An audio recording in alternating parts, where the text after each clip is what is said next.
अखण्डमण्डलाकारं व्याप्तं येन चराचरं तत्पदं दर्शितं येन तस्मै श्रीगुरवे नमः।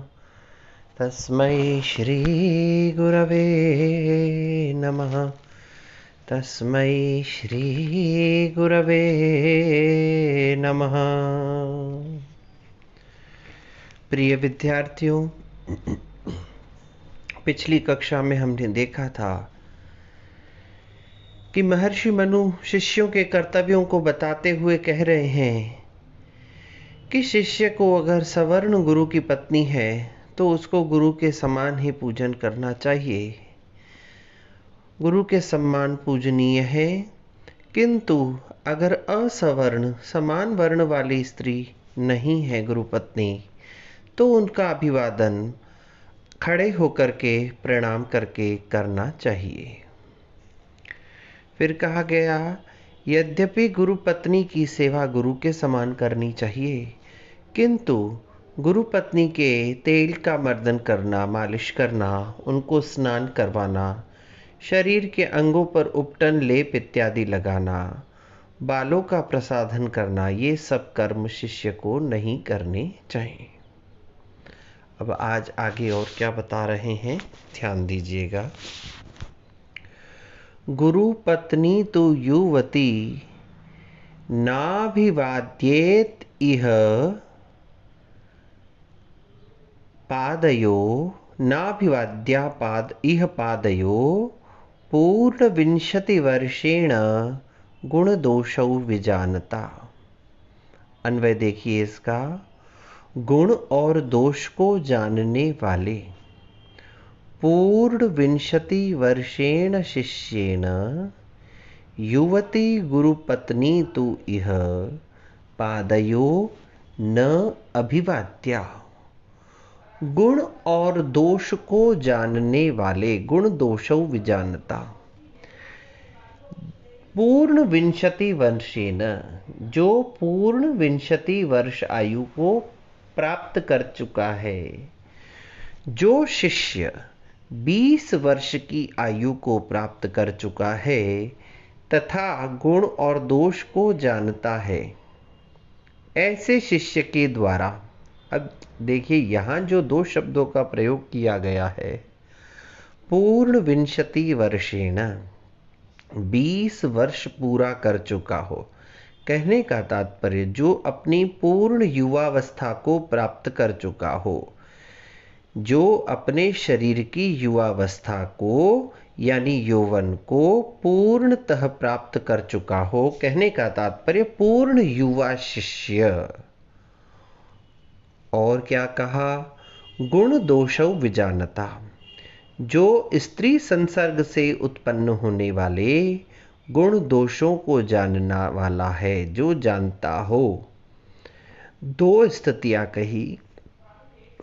जिस शिष्य की बुद्धि इस स्तर तक परिपक्व हो चुकी हो कि वह स्त्री पुरुष के संसर्ग से उत्पन्न काम विकार के दोषों को जानता हो, तथा स्त्री स्पर्श इत्यादि से या स्त्री के दर्शन इत्यादि से नष्ट होने वाले ब्रह्मचर्य के गुण दोष को जानता हो।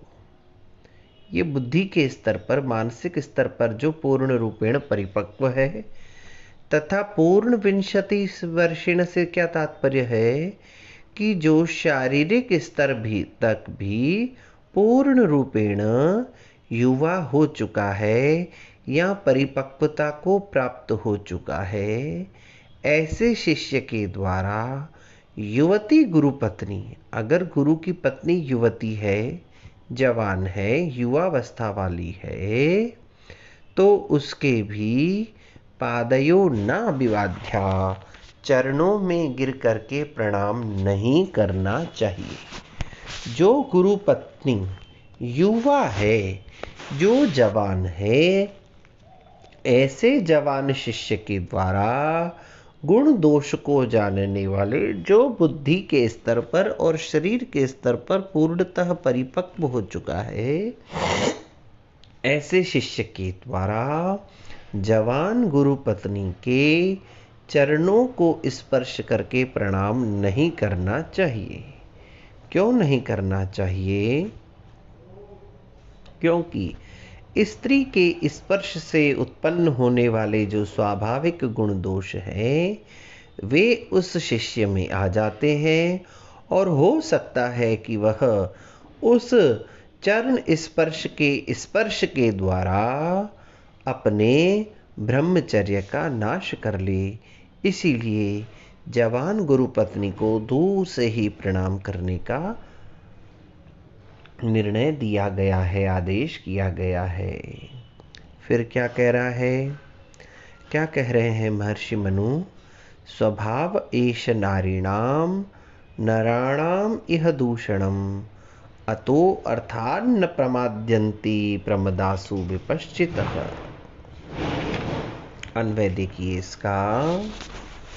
इह नराणाम दूषणम नारीणाम स्वभावः अतः अर्थात विपश्चितः प्रमदासु न प्रमाद्यन्ति।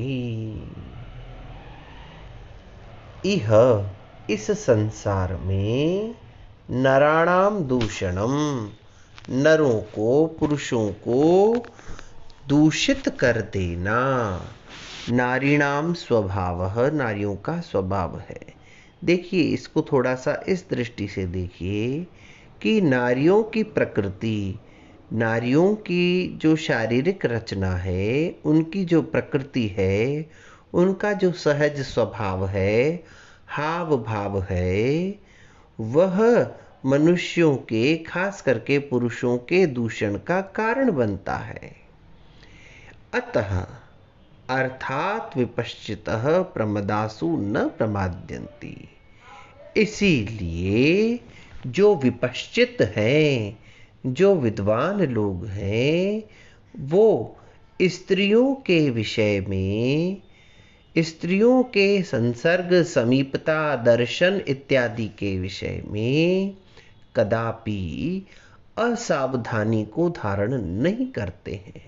न प्रमाद्यन्ति प्रमाद नहीं करते हैं, क्योंकि वे जानते हैं कि स्त्रियां सहज स्वभाव वाली होती हैं और उनके उस सहज स्वभाव में जो है वह पुरुष मोहित हो जाता है। देखिए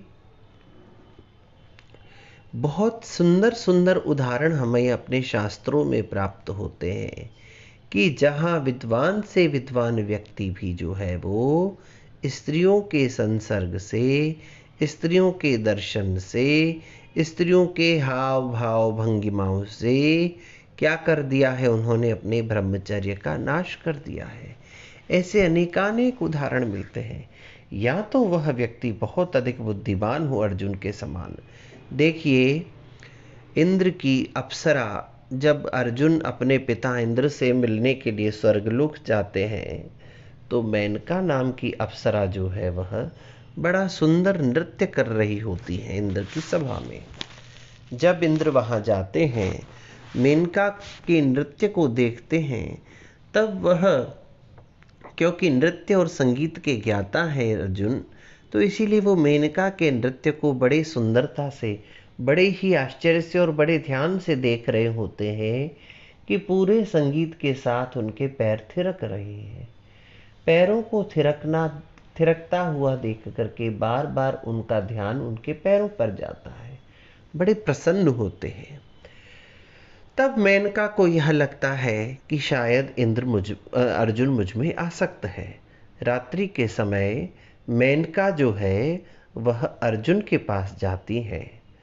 तब अर्जुन उन्हें कहते हैं कि आप इंद्र की सेविका है, अर्थात मेरे लिए माता के समान पूजनीय है। ऐसा विपश्चित मनुष्य भी प्रमदा के विषय में प्रमाद नहीं करता है, लेकिन ऐसा विपश्चित मनुष्य अर्जुन भी गीता में स्पष्ट कह देता है, दुर्जयम ही मनः कृष्ण प्रमाथित बलवत् दृढ़म।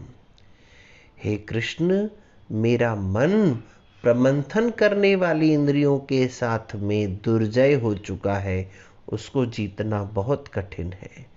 कहने का तात्पर्य कि स्त्रियों के स्वभाव से मनुष्य, पुरुष खास करके, शीघ्र ही दूषित हो जाते हैं, पथभ्रष्ट हो जाते हैं। उनके कटाक्ष, भुजाक्षेप इत्यादि, उनके हाव भाव, गतिविधियाँ, भाव भंगिमा, उनके लावण्य इत्यादि से जो पुरुष है वह शीघ्र ही दूषित हो जाता है।